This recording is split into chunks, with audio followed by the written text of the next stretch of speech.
So hello everyone, ये देखो SBI आपके लिए बहुत अच्छा बम्पर वैकेंसी निकाला है। तो चलो बात करते हैं क्या क्या है वैकेंसी क्या नहीं है। सो स्टेट बैंक ऑफ इंडिया की पीओ मतलब प्रोविजनली ऑफिसर 2026 के नोटिफिकेशन निकल चुका है। सो इस वीडियो में मैं ए टू जेड सब कुछ बताने वाला हूँ। सो लास्ट तक बने रहना वीडियो में। तो देखो यार, यहाँ पे क्विक हाईलाइट पहले बता देता हूँ। देखो कंडक्टिंग बॉडी आपका एसबीआई है, ठीक है। टोटल जो पोस्ट है वो आपका प्रोविजनली ऑफिसर का पोस्ट है। एग्जामिनेशन मोड जो होगा वो आपका ऑनलाइन होगा, सीबीटी मोड, ठीक है। सिलेक्शन स्टेज जो है वो आपका कैसे कैसे सिलेक्शन होगा, आपका पहले प्रीलिम्स एग्जाम होगा, देन आपका मेंस होगा, एंड मेंस आपका डिस्क्रिप्टिव भी होगा, देन फिर आपका साइकोलॉजी एंड इंटरव्यू होगा थर्ड स्टेज में, ठीक है। देन आपके एजुकेशन क्वालिफिकेशन में क्या देखो यार, क्वालिफिकेशंस आपको ग्रेजुएट होना चाहिए, किसी भी आप सब्जेक्ट से हो चलेगा, for a recognise university. Marks आपके नो मिनिमम परसेंटेज रिक्वायर्ड है, पासिंग मार्क्स आप बस सफिशिएंट आपको होना चाहिए। फाइनल ईयर स्टूडेंट, देखो यार यहाँ पे final year student eligible provisionally must submit proof of the passing interview. मतलब अगर फाइनल ईयर स्टूडेंट है तो भी चलेगा, बट जब आप इस एग्जाम का इंटरव्यू देने जाएंगे तब आपके पास आपका मार्कशीट होना चाहिए, ठीक है। ये यहाँ पे ध्यान रखना। देन नेक्स्ट है age limit and attempt restriction. So देखो यार, एज लिमिट मिनिमम एज आपका 21 ईयर्स होना चाहिए एंड मैक्सिमम 30 ईयर्स।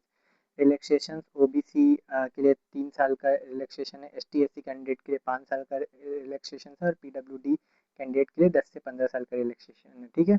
देन देखो यार, मैक्सिमम अटेम्प्ट यहाँ पे आपको बता दिया। जनरल के लिए 4 अटेम्प्ट है, जनरल ईडब्ल्यूएस कैंडिडेट के लिए आप 4 बार अटेम्प्ट कर सकते हैं, ओबीसी एंड पीडब्ल्यूडी वाले कैंडिडेट 7 बार अटेम्प्ट कर सकते हैं, एस टी एस सी के लिए नो रिलैक्सेशन। जब जब तक आपको मन करे आप एग्जामिनेशन दे सकते हैं, ठीक है।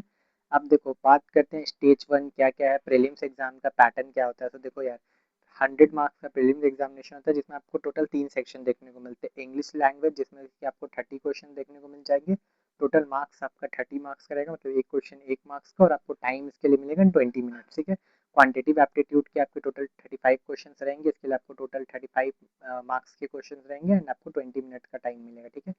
रीजनिंग के आपके 35 क्वेश्चन रहेंगे, देन अगेन 35 मार्क्स के, देन 20 मिनट। टोटल आपको 1 घंटा का पेपर रहता है, इसमें आपको 60 क्वेश्चन रहेंगे एंड 60 मार्क्स का पेपर रहता है। देखो यहाँ पे कुछ की पॉइंट है। नेगेटिव मार्किंग आपका 0.25 मार्क्स रहता है, मतलब 1/4 आपका रहता है पर wrong answer. No selection cut off in prelims, ठीक है। अब आपका बात करते हैं stage 2 and stage 3 mains and interview का।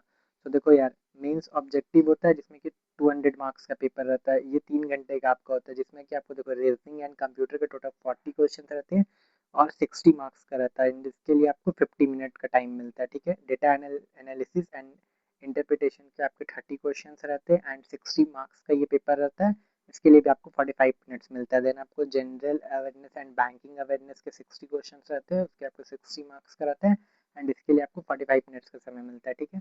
इंग्लिश लैंग्वेज के लिए आपको 40 क्वेश्चन रहते हैं, 20 मार्क्स का पेपर रहता है एंड इसके लिए आपको 40 मिनट मिलता है, ठीक है। सो होप सो आपको यहाँ तक सब कुछ क्लियर हो रहा होगा। अगर आपको वीडियो अच्छा लग रहा हो then please subscribe the channel, ताकि आने वाले हर टाइप के वीडियो आपको मिलते रहे। एंड मैं एक नया फॉर्मेट स्टार्ट किया हूँ, तो ये फॉर्मेट आपको अच्छा लग रहा हो, आपको अच्छे से इसमें और कुछ समझ में आ रहा हो, इसलिए मैं इस फॉर्मेट पे ट्राई कर रहा हूँ। अगर आपको अच्छा लगे आप नीचे कमेंट करना, ठीक है। एंड देखो यार, जो मेंस होता है वो आपको डिस्क्रिप्टिव होता है, ठीक है, जिसमें कि आपको 30 मार्क्स मिलेंगे इन 30 मिनट्स का, जिसमें आपको एक एक सेक्शन होता है लेटर एंड एसरी का, ठीक है, जो कि आपको लिखना पड़ेगा, ठीक है। अब देन स्टेज 3 जो होता है ये आपका स्टेज 2 हो गया मेंस का। अगर आप मेंस क्वालिफाई करते हैं देन आप स्टेज 3 में जाते हैं, जो कि होता है ग्रुप और interview. Group discussion and interview 50 marks का होता है, ठीक है। इसमें साइकोलॉजी टेस्ट क्वालिफाइंग रहता है, ग्रुप एक्सरसाइज 20 मार्क्स का रहता है एंड पर्सनल इंटरव्यू आपका 30 मार्क्स का रहता है। मतलब ग्रुप एक्सरसाइज और पर्सनल इंटरव्यू के बेसिस पे आपका कटअप बनता है, ठीक है। फाइनल मेरिट जो होता है वो मेंस का 75% देखा जाता है एंड स्टेज 3 मतलब इंटरव्यू का 25% मिला के आपका टोटल स्कोर बनता है, ठीक है। देन देखो यार, यहाँ पे कुछ हाई वेटेज टॉपिक एंड कुछ टारगेट पॉइंट भी मैं लिख दिया हूँ। देखो क्वांटिटेटिव एप्टीट्यूड में आपको क्या क्या हाई वेटेज है, जैसे डीआई टेबल, बार, लाइन, वो सब हो गया। अर्थमेटिक में profit loss, S I C I, time and work, quadratic equation, number series, ये आपको हो गया क्वांटिटेटिव एप्टीट्यूड का important point. Then English language में reading comprehension, closest test, error spotting, sentence rearrangement and vocab, ये आपको इसमें इंपॉर्टेंट पॉइंट हो गया। देन रीजनिंग में आपका पजल्स हो गया, सिटिंग अरेंजमेंट हो गया, इनपुट आउटपुट हो गया, सिनोनियम्स हो गया, कोडिंग डिकोडिंग हो गया, क्रिटिकल रीजनिंग हो गई, ये आपका इंपॉर्टेंट हो गया टॉपिक, हाई वेटेज टॉपिक।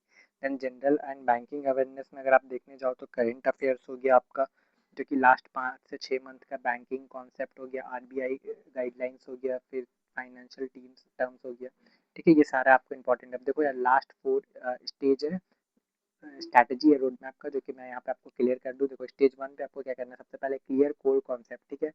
सबसे पहले अपने कोर कॉन्सेप्ट को क्लियर कर, जैसे क्वांट एंड रीजनिंग के बेसिक। देन स्टेज 2 में जब आप जाओगे ना, तो डेली आपको जनरल अवेयरनेस एंड रीजनिंग के कुछ भी आपको प्रैक्टिस करते रहना है, ठीक है। रीडिंग करते रहना है मेंस प्रिपरेशन के लिए डे 1 से। देन स्टेज 3 में जब आप जाओगे, तो आपको आपको क्या करना है, आपका प्रिपरेशन का स्टेज 3 जो होगा, उसमें आपको स्पीड एंड एक्यूरेसी पे फोकस करना, जो कि आपको प्रीलिम्स के मॉक टेस्ट देना, ताकि आप स्पीड एंड एक्यूरेसी पे खेल पाओ, ठीक है। स्टेज 4 जो एनालाइज करना अपने वीक एरिया को एंड अपने मार्क्स को इम्प्रूव करने के लिए मॉक देना, फुल लेंथ मॉक देना, ठीक है।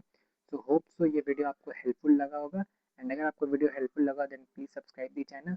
चलो मिलते हैं अनदर वीडियो में, चलो तब तक